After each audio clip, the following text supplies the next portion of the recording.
Buongiorno, sono Omar, il gestore del Rifugio De Gasperi, che gestisco assieme a Simone. Questo è un altro appuntamento classico oramai.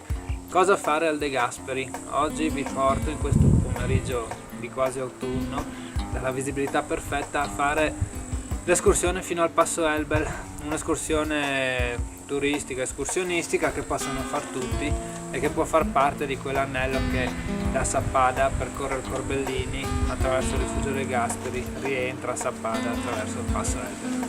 Quindi buona escursione!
E siccome non vogliamo farci mancare niente, chiudiamo l'anello attraverso Malga Mimoias per non ripassare dallo stesso sentiero, e torneremo sempre al De Gasperi. Quindi adesso siamo scesi dal Passo Elbel, stiamo seguendo la mulattiera che conduce al raccordo con la strada di Malga Mimoias e rientreremo attraverso i pascoli di Mimoias al rifugio.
Eccoci tornati alle Gasperi dopo il bellissimo anello che passa attraverso il Passo Elbel e la Malga di Mimoias. Anello che ha un dislivello più o meno di 500 metri, la tempistica per la percorrenza si può parlare di 3 orette, molto belle le vedute sui monti di Sauris, sulla conca sappadina dal Passo Elbel e anche sulla vicina creta di Mimoias, che può essere salita aggiungendo un qualcosa in più a questo anello che comunque resta in ambito escursionistico. Che dire, noi siamo sempre qua al De Gasperi che vi aspettiamo. Buone passeggiate!